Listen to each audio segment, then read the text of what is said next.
জাহাঙ্গীরনগর বিশ্ববিদ্যালয়। প্রথম দিকে এটি জাহাঙ্গীরনগর মুসলিম বিশ্ববিদ্যালয় নামে থাকলেও পরবর্তীতে মুসলিম শব্দটি বাদ দেওয়া হয় এবং ঢাকা শহরের মুঘল আমলের নাম জাহাঙ্গীরনগর থেকে এই নামকরণ করা হয়। আর এইসব ঘটনা অনেকেরই হয়তো অজানা, তবে সম্প্রতি জাহাঙ্গীরনগর বিশ্ববিদ্যালয়ের নামের ইতিহাস নিয়ে শুরু হয়েছে নতুন করে আলোচনা, এবং এই আলোচনায় কিন্তু যুক্ত হয়েছেন আমাদের জনপ্রিয় ইসলামী আলোচক মিজানুর রহমান আজহারিও। তিনি এ নিয়ে ফেসবুকে স্ট্যাটাসও দিয়েছেন। মুসলিম বিশ্ববিদ্যালয় নামে এটি ছিল দেশের প্রথম আবাসিক বিশ্ববিদ্যালয়। এসব তথ্যগুলো অনেকেরই অজানা থাকলেও জাহাঙ্গীরনগর বিশ্ববিদ্যালয়ের বটতলা ভর্তা ভাতের কথা কিন্তু সবারই জানা রয়েছে। এই বটতলায় রয়েছে হরেক রকমের অসাধারণ স্বাদের সব ভর্তা। আর এসব ভর্তা শুধুমাত্র বিশ্ববিদ্যালয়ের শিক্ষার্থীরাই নয়, বরঞ্চ এগুলো খেতে দূর দূরান্ত থেকে অনেকেই ছুটে আসেন। আর এখানে আমি ভর্তার কথা বলছি বলে এখানে যে শুধুমাত্র ভর্তাই পাওয়া যায় বিষয়টা কিন্তু এরকম নয়। এখানে ভর্তার সাথে সাথে রয়েছে নানা রকমের মাছ। মাছ আপনি ভাজা, তরকারি সবভাবেই পেয়ে যাবেন। আর সেই সাথে পাবেন হচ্ছে যেকোনো ধরনের মাংস। সেটা গরুর মাংস, মুরগির মাংস, হাঁসের মাংস, ইভেন কবুতরের মাংস, রাজহাঁসের মাংস, সব ধরনের মাংসই এখানে পাওয়া যায়। এখানে প্রতিটি দোকানেই প্রায় ভর্তা রয়েছে। খুবই অল্প দামে এই ভর্তাগুলো আপনারা পেয়ে যাবেন। ভর্তা পছন্দ করেন না এমন মানুষ হয়তোবা খুব কমই রয়েছেন। ভর্তা আমার ভীষণ পছন্দের একটি খাবার। ভর্তা হলে যেন অন্য কিছুর প্রয়োজনই হয় না। ভর্তা দিয়েই ভাত খেয়ে নেওয়া যায় এবং খুব মজা করেই খাওয়া যায়।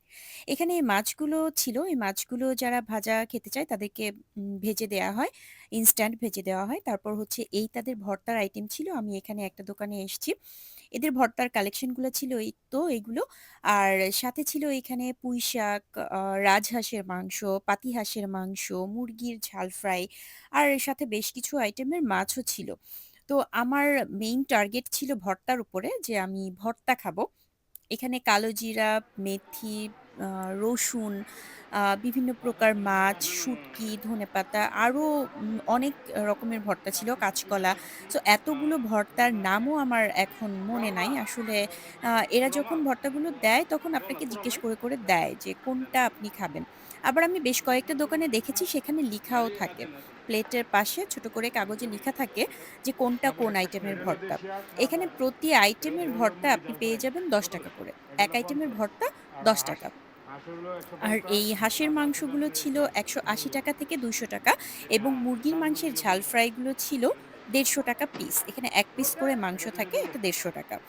তো আমরা দেখি। এখানে আ ৮ থেকে ১০ রকমের ভর্তা প্লাস হচ্ছে মুরগির ঝাল ফ্রাইটা নেই। কারণ আমি এর আগেই বলেছি যে আমার আজকে শুধুমাত্র ভর্তার উপরেই ফোকাস রয়েছে। আমি ইচ্ছে করছিল যে আমি শুধুমাত্র ভর্তা দিয়েই ভাত খাবো।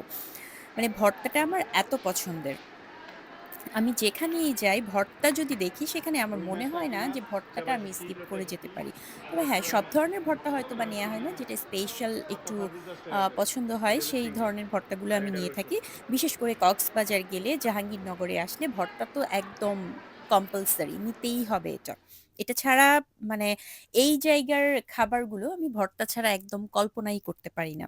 কক্সবাজারে আর জাহাঙ্গীরনগরে। তো খাওয়া-দাওয়া শেষ করে আমি ক্যাম্পাসটা কিছুক্ষণ একটু ঘুরে দেখি। কারণ এই ক্যাম্পাসটা আমার খুবই পছন্দের একটি জায়গা। ক্যাম্পাসটার মধ্যে আসলে কিরকম একটা প্রশান্তি পাওয়া যায়। আসলে চারপাশে অনেক গাছপালা থাকে। সো সেজন্য ভেতর থেকেই একটা প্রশান্তি আসে। আর এই ক্যাম্পাসে হচ্ছে যেকোনো ধরনের যানবাহন, আ যেকোনো ধরনের যানবাহন বলতে মোটরসাইকেল, বাইসাইকেল, রিক্সা, অটোরিক্সা, এসব যানবাহনগুলো এই ক্যাম্পাসে চলাফেরা করে। আর সম্প্রতি এই ক্যাম্পাসে ঘটে যাওয়া একটা অ্যাক্সিডেন্ট, যেটা কিনা খুবই মর্মান্তিক একটা অ্যাক্সিডেন্ট। এই রাস্তা দিয়ে হেঁটে যাওয়ার সময় একজন শিক্ষার্থীর সাথে অটোরিকশার সাথে ধাক্কায় শিক্ষার্থীর মৃত্যু ঘটে। আর এটা কিন্তু একদমই মর্মান্তিক, যা কিনা আমাদের কারোই কাম্য না। আমরা যেকোনো পরিস্থিতিতেই একটা নিরাপদ শিক্ষাঙ্গন চাই।